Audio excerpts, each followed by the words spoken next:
आज हम लोग भारतीय फिल्म निर्देशक विशाल भारद्वाज जी के बारे में, जिन्होंने भारतीय सिनेमा को नया रूप दिए हैं, इनके कुछ इम्पोर्टेंट फिल्म्स के बारे में जानेंगे, जो शेक्सपियर्स की प्ले से बहुत ज़्यादा प्रभावित है, रूपांतरित है।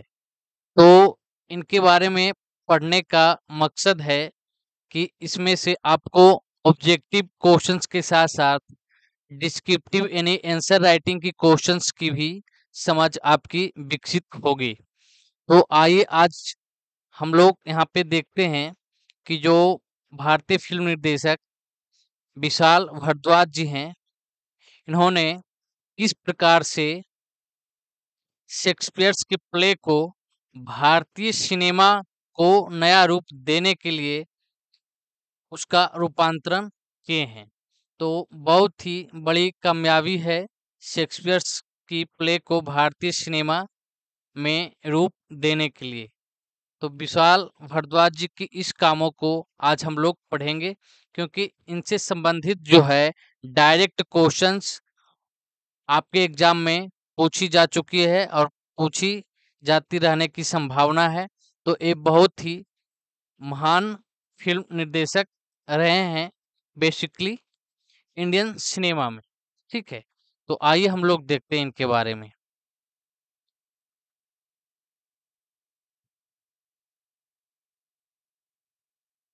निर्देशक विशाल भारद्वाज, जिन्होंने भारतीय सिनेमा को नया रूप दिए।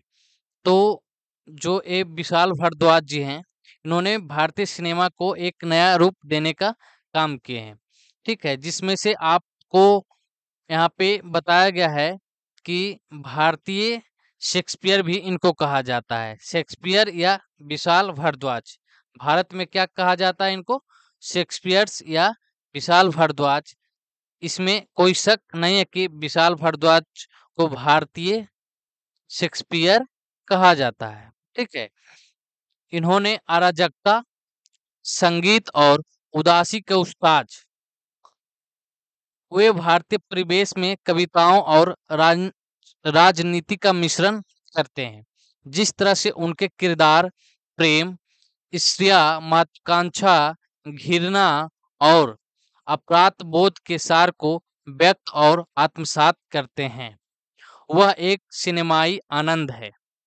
एक सच्चे अनोखे निर्देशक विशाल भारद्वाज, जो स्वर, तनाव और रूपक का एक अनूठा सेट परिभाषित किया है, जो बॉलीवुड में उनकी फिल्मोग्राफी को अलग बनाता है।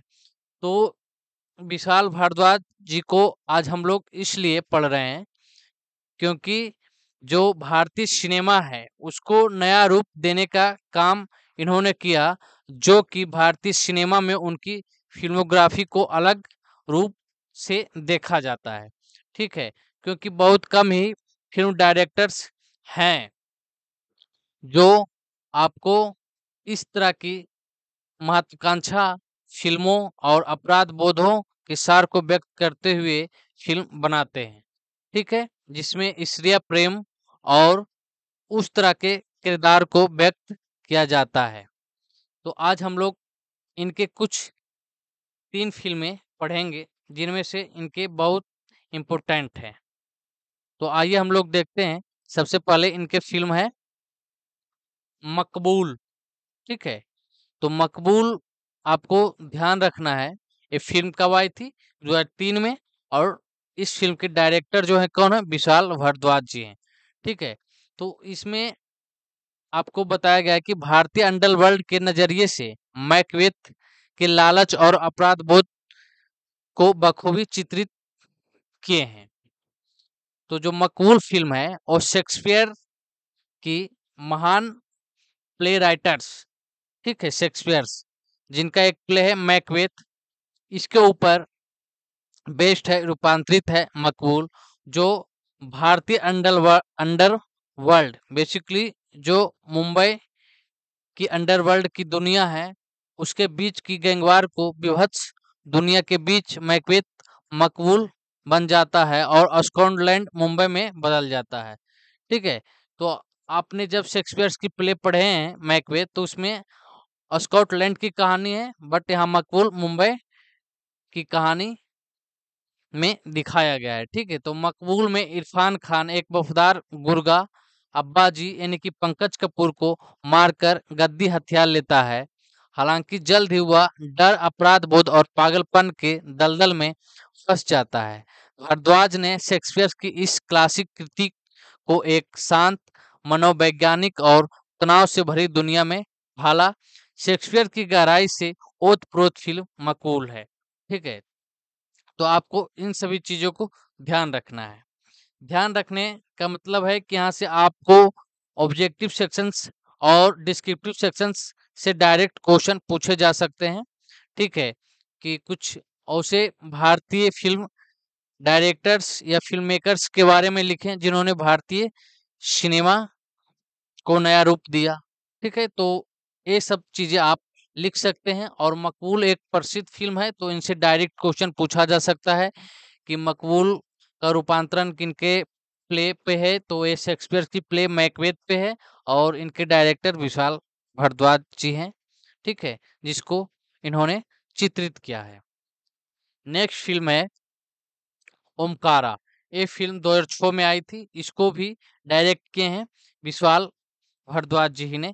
तो ओथोलो ओथेलो को उत्तर प्रदेश की पृष्ठभूमि में ढालना एक बात है, और दूसरी बात इम्पोर्टेंट है कि शिष्ट सैफ अली खान को देहाती लंगड़ा त्यागी के किरदार में ढालना बहुत ही दूसरी बात है।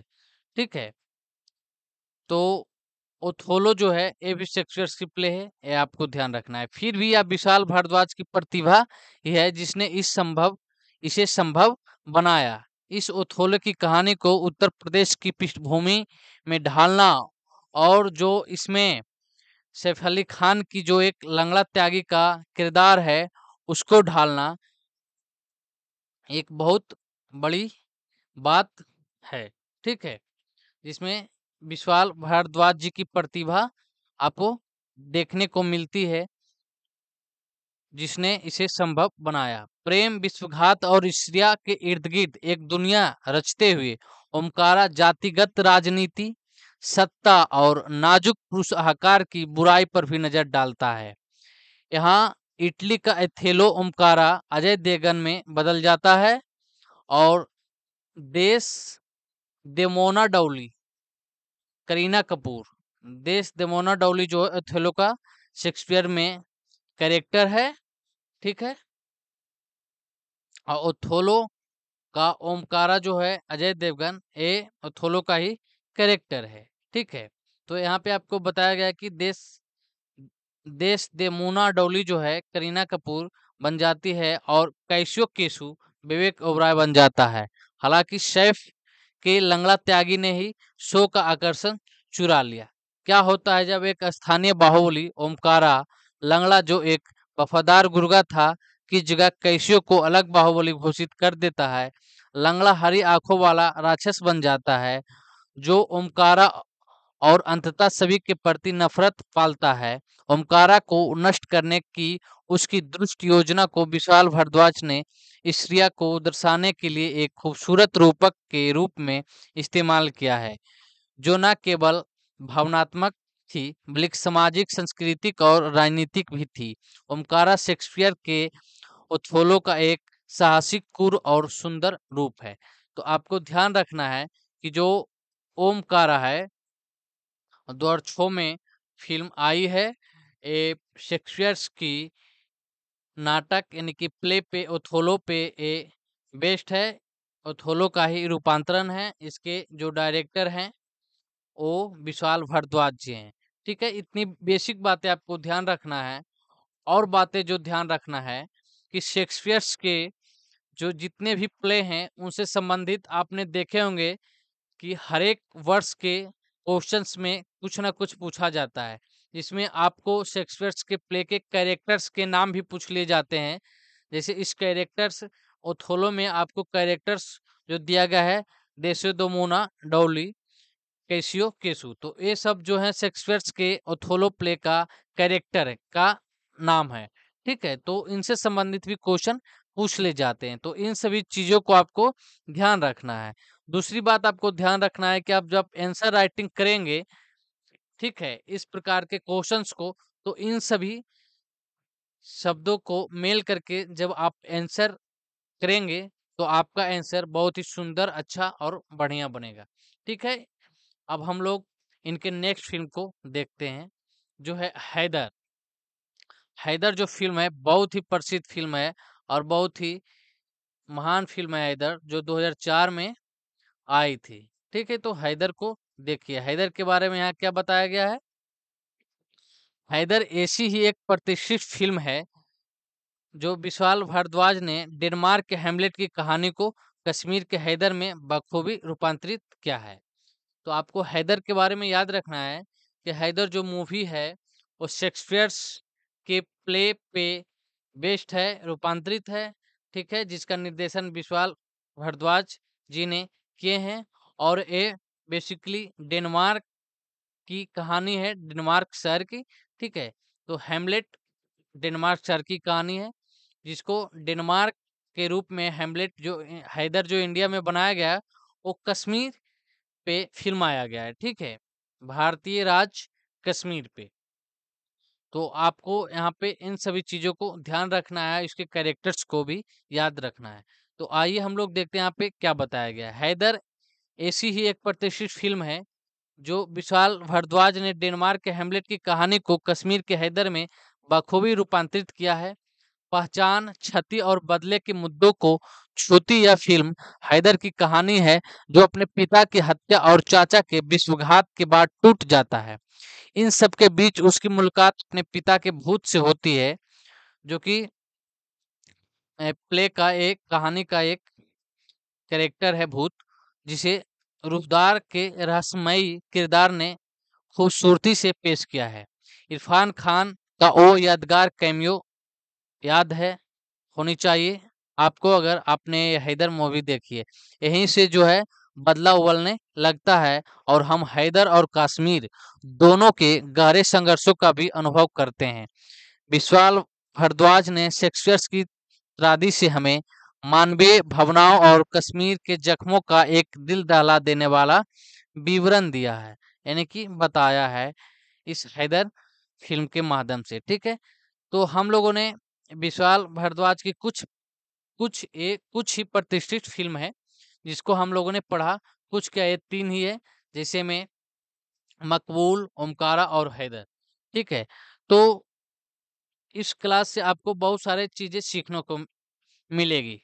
ठीक है, जिसमें से आपको एक तो ध्यान रखना है कि आपको शेक्सपियर की प्ले आपको टोटल आनी चाहिए, और उसके कैरेक्टर्स के नेम और उसके कुछ जो इम्पोर्टेंट्स मोनोलॉग वर्ड्स हैं वो सब आपको याद होनी चाहिए।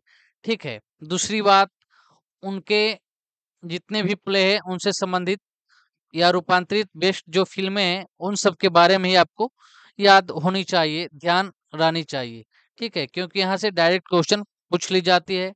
और तीसरी बात आपको ध्यान रखना है कि जो भारतीय सिनेमा को नए रूप देने वाले बहुत ही महत्वपूर्ण जो डायरेक्टर्स हैं हमारे, ठीक है, तो उनके बारे में आपको लिखने की क्षमता आनी चाहिए। आपको लिखने की जो संघर्ष है, क्षमता है, और वो विकसित होनी चाहिए, तभी आप जाके इस एग्जाम को क्रैक कर पाएंगे। ठीक है, तो आप पढ़ते रहें, खुश रहें, हम लोग फिर नेक्स्ट क्लास में मिलते हैं।